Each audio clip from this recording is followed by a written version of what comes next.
Welcome to Ad Age Studio 30 Live. I'm John Dioso, editor of Studio 30. A year ago, healthcare marketers were riding a wave of transformation.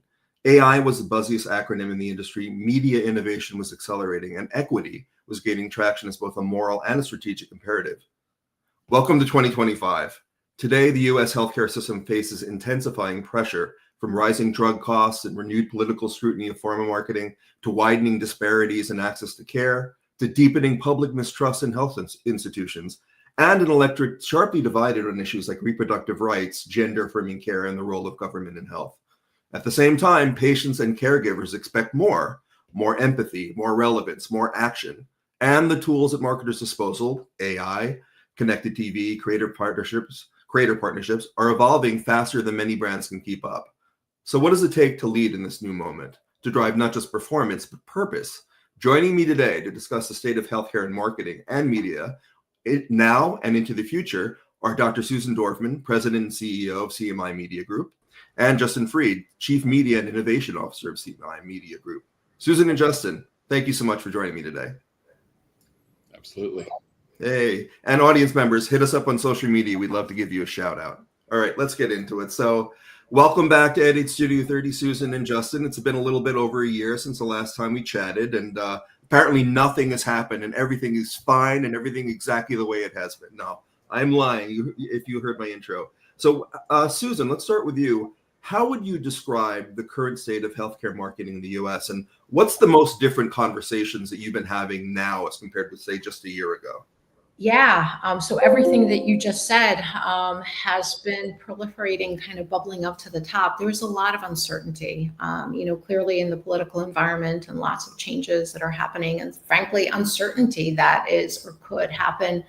I think for most of our clients, for most of all clients, for at least for the life sciences world, you have to be agile. So the conversations are around speed, agility, uncertainty, but most importantly, it's about business impact. It's how do you achieve business impact in a very complex and very agile, time-sensitive world where there are a lot of unknowns.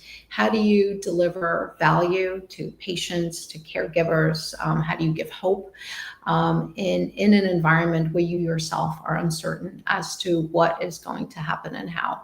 So lots of changes, and I do spend about 50% of my time talking to our clients across probably the entire ecosystem of how they're set up, from tech to data to brand to senior level executives to media executives and non-executives too, to get a sense of where their focus is. And I have to say that this year in particular, media, and that is our world, is seen much less as a utility bill that you need to drive down, and much more as a first step in healthcare, first step in creating awareness around what is possible, what is out there, what could give hope. It is actually seen as a revenue center, an opportunity to connect. And I guess one of the biggest questions that we're having is, where do I put my first dollar? right? When I have that dollar, what's going to create the greatest impact? What is going to lead to more healthy outcomes or healthier outcomes for patients? I love that. So some positivity. Justin, what about you? How would you answer that question? I mean, there's a lot going on, but there are media is a positive force in this. Absolutely, media is a positive force. And I think consumer behavior really is continuing to drive where our clients are looking to put those first dollars. And I think there's a couple different places that we may have actually touched on last year as opportunities, and they've continued to drive. So you continue to seeing streaming become the primary way people are looking at longer form content. And that longer form could both be a video streaming service or an audio streaming service. Those two continue to seed dollars and actually open up the opportunity for, I'll say, small to mid-sized brands to generate awareness that previously was kind of on lockdown by the larger brands who used linear TV. So that's definitely one big area that we've seen kind of some transformation. And the other place would actually be that first point of healthcare, that first touch with a health system. Some of the younger generations, when they call to make that appointment with PCP, it may be not till next week, and that's not soon enough for them. So we're starting to see consumers shift and go to minute clinics, urgent cares, telehealth as that first touch point, which presents a whole new opportunity to engage with consumers and patients as they enter into a healthcare journey. I touched on AI in the intro, and I want to talk a little bit about the whole tech. So, how do you ensure that AI, contextual targeting, and you just mentioned CTV and advanced video, that they don't become seen as just the shiny object? So how do you stress how do you filter that use for innovation that serves people as opposed to just, focusing on the tech itself? Sure. So it's funny to say contextual targeting. So I've been in the digital marketing space for about 20 years, give or take. And I used to do contextual targeting, and now to see it come through as being mentioned as an innovation is really coming full circle. The death of the cookie. Yeah. But at the end of the day, we have to lead that conversation about innovation with our clients. And one of the things we've seen, as Susan mentioned, she talks to a bunch of clients. I do as well. Our innovation team does as well. And we see innovation defined differently based on every single client we talk to. So we have to come in with a strong point of view, let them understand the opportunities ahead of them and how it can ultimately impact their business. There are definitely bright, shiny objects, this new thing out there, but if it doesn't make sense, if it doesn't support a patient, if it doesn't drive engagement with an HCP to help them learn more, we really got to make sure that we do it and approach it correctly.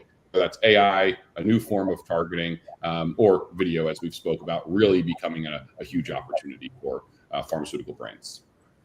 Susan, you talked before about, your 50% of your conversations were talking to different partners about and clients about, how to navigate this era right now. What are the conversations that you're having around the tech? I mean, obviously, we can't help it. We talked about AI last year. We've been talking about it for a couple of years. It is the shiny new object. It's a thing that people are so focused on, and there are enormous opportunities. So what are the conversations that you're actually having when people actually ask you or talk to you about the possibilities? We talk about technology all the time, not just technology, but the data that drives the technology, not just about, AI, but various forms of AI, from machine learning to everybody's favorite topic, Gen AI, or now more favorite topic, agentic AI. I think the way that I like to approach it within our conversations is, what are we trying to solve? Because if we start with the technology first, we will build something that is going to be a shiny penny, as you call it, but will have no connectivity, no authenticity, no empathy, no real need for the world. So if we start with the needs first, or the gaps in need where we can actually deliver value, whether it's internal, to get to speed faster, to create efficiency or effectiveness, knowledge, impact, or as we use these technologies for our customers, so that we can get to them better, faster, and in a more relevant way. That's really where we start the conversation. And I think that becomes a lot more meaningful, and that allows you to define your performance indicators. What do you want to achieve? It allows you to measure to them. It allows you to learn and not fail fast, but learn and adjust quickly. so that you don't drop something that could be great because you didn't achieve exactly what you wanted, but that you can learn from it. Right. And talking and then leaning into the people side of it and the customer and the patient side of it. That's basically what we're talking about. I mean, when you're talking about what's being measured and who you're trying to appeal to, we're actually talking about real people here. So, there is a lot of focus on making campaigns patient first.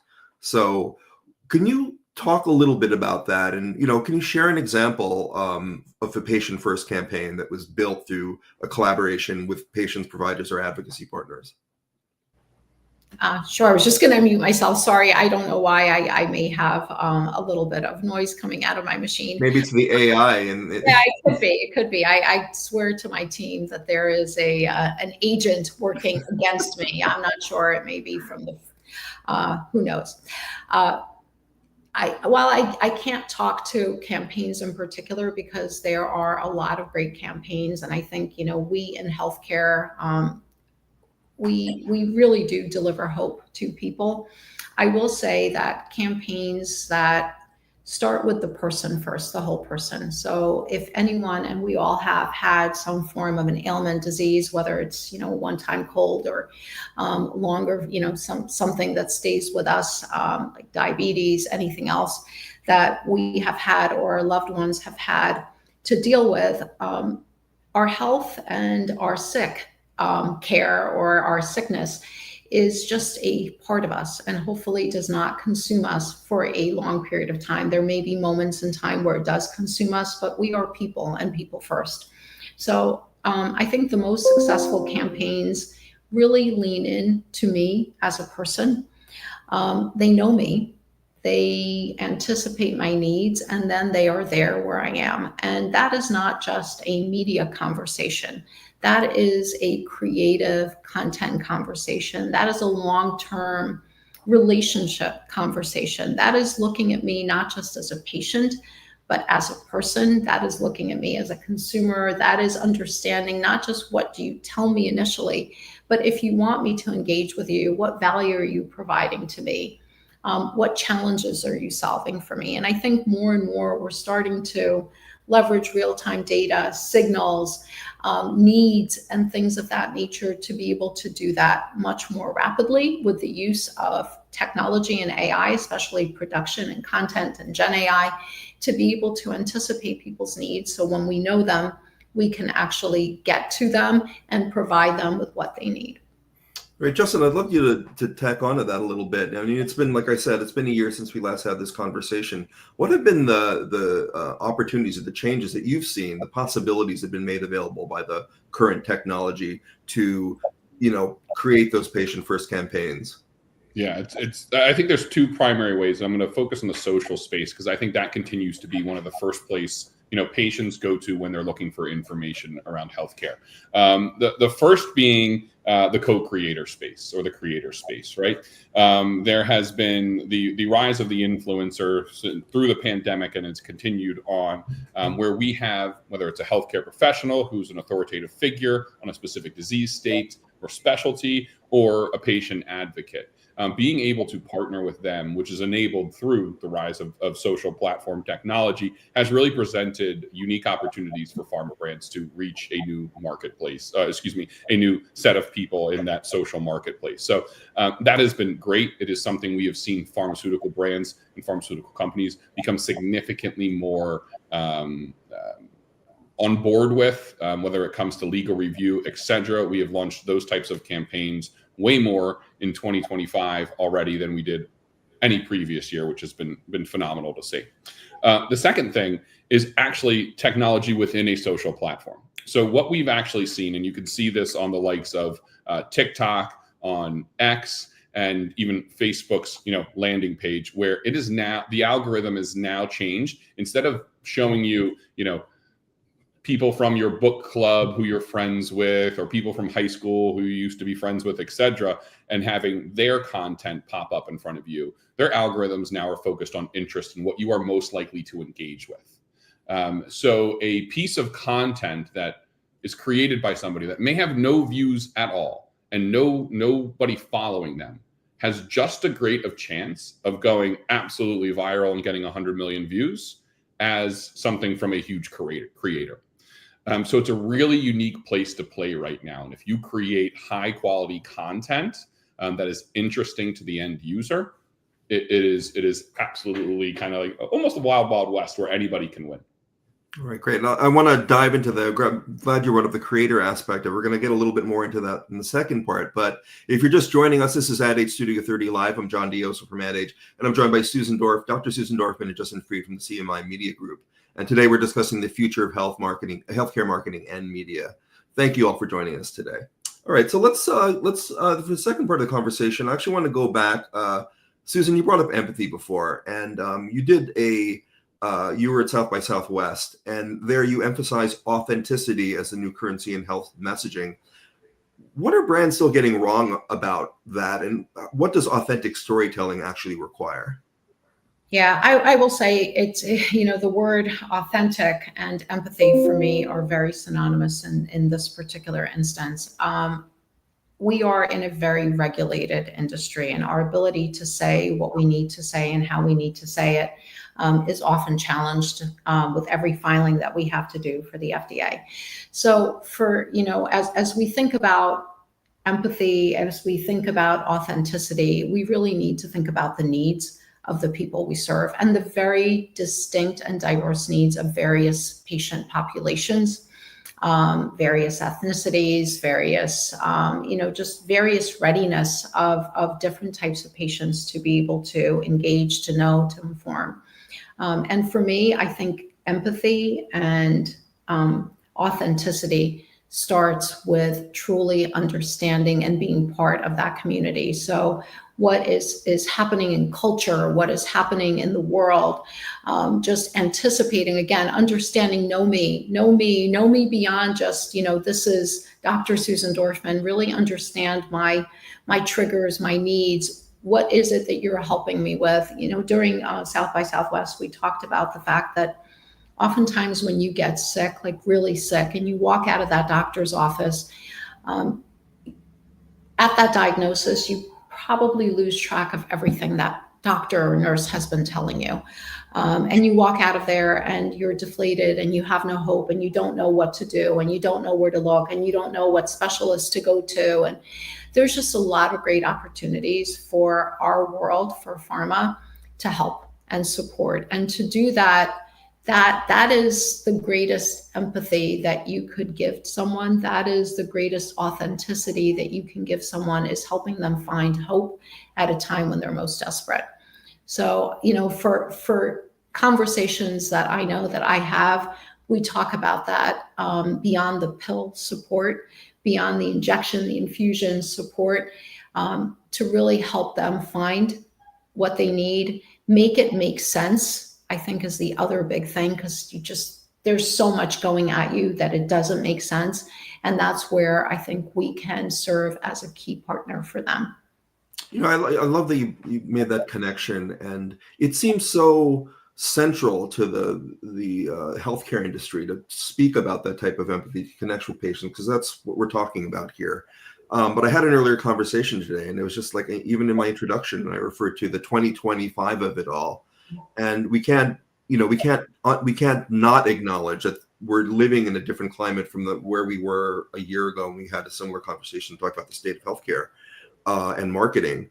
What are you mentioned conversations that you've been having before, and Justin, I want you to weigh in on this as well. I really want to maybe drill down on this concept a little bit more, just to really kind of show the challenges that healthcare, the industry itself, and marketers and brands are having in communicating the messaging that they're trying to get across, even though the empathy is a core part of their messaging and a core part of their brands, because it has to be, right? That's what they're selling, basically, to take care of people's medical needs. We're living in a different era right now, right this moment, and I really want to kind of focus on the challenges and, what are the opportunities that are available? What are some good examples of, you don't need to mention these specific brands, but that you've seen in the industry, in marketing in particular, and in media, to kind of get across that messaging. Susan, please, and then Justin, you can follow up. Yeah, I mean, one of the greatest challenges is access, as we see over the last couple of years, but now so especially, managed care and their deep involvement, and PBMs and their deep involvement in getting the right medicine to the right person without headache and prior authorizations and steps and all of these things. That's a big, big challenge. It's a challenge. And when you're a patient or when you are a caregiver, you want what is best for me to survive and give me hope. If I'm a physician or a nurse, I want to give you what is best. But oftentimes that ecosystem, that constellation, they're at odds with each other. So from a pharma perspective, you have a life-saving medicine, you have a medicine that can help in lifestyle.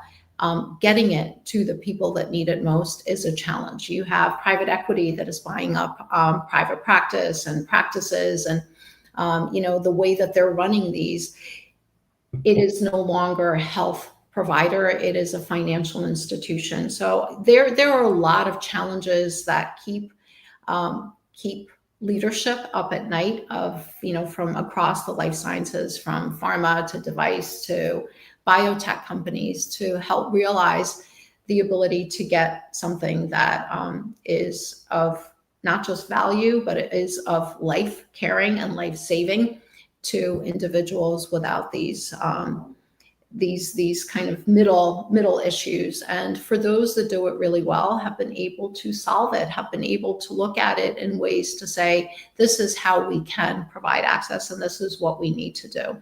The GLP-1 category is actually a really good category to be able to look at. Oncology is another really great category to be able to look at for what is possible and how do we look at it in a different way. That's great. Justin, can you weigh in on that?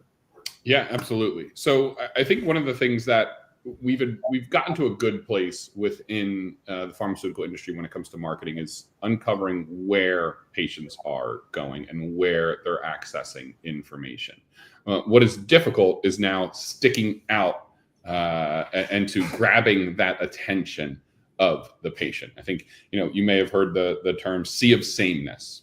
Pharma has been long riddled with the reputation of boring creative, right, and the same stuff over and over again. And we're starting to see, as I mentioned before, an appetite to do things a little bit differently and to be able to stick out. We've talked for many years that media consumption behaviors change. Back in the day, 5 years ago, it was talking about Netflix and how people want content now.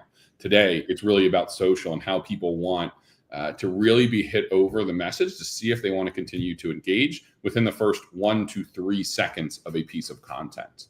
And pharma needs to continue to evolve the message they're not necessarily the message they're delivering, but the format of the message they're delivering to be able to capture that attention of that patient to give them the information, because the information we're providing to them, can be life altering and in some cases life changing. So I think there's still a lot more to do, but we're on our way and we're making progress. You mentioned creators before the break there, and I wanted to come back to that idea. I mean, you've got HCPs on LinkedIn.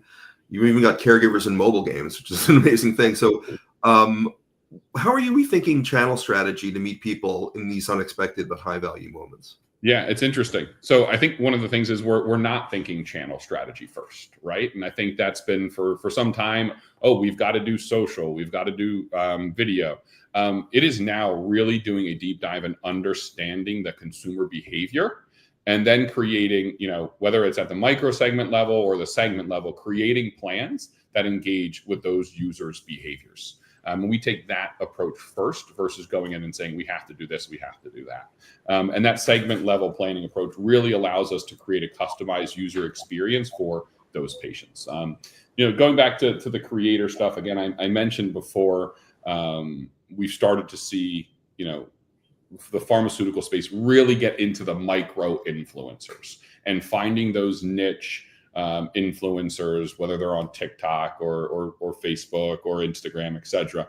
That presents a really big opportunity. Those influencers, though we're calling them micro, may have a smaller following. They have a very dedicated following, and that's been super important and super productive, I'd say, for many of the rare disease clients we support in finding and engaging with a patient community that really needs the help. That's great. So that's something that people should be paying a lot more attention to going forward. I don't think it gets covered enough. Susan, going back to the care and the empathy side of it, caregivers are often the hidden audience in health marketing. So what role should brands play in supporting them, and how do you reach them without alienating or oversimplifying their experience?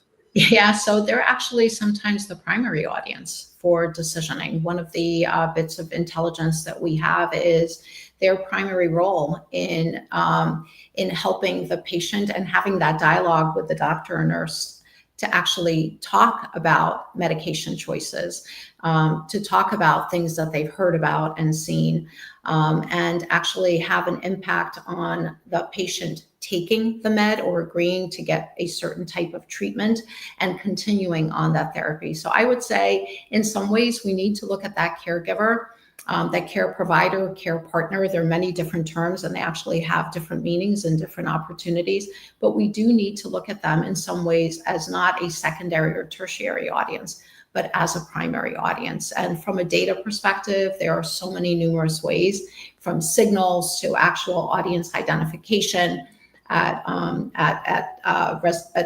area of residence. So there are just many ways for us to be able to uncover who they are, reach them, engage them, and make sure that they are, for the most part, as they are in real life, active participants in the information journey. And I would say that if there is anything that has been a big missing for the attention in the past from our clients, is that inclusivity of that caregiver as part of a primary audience.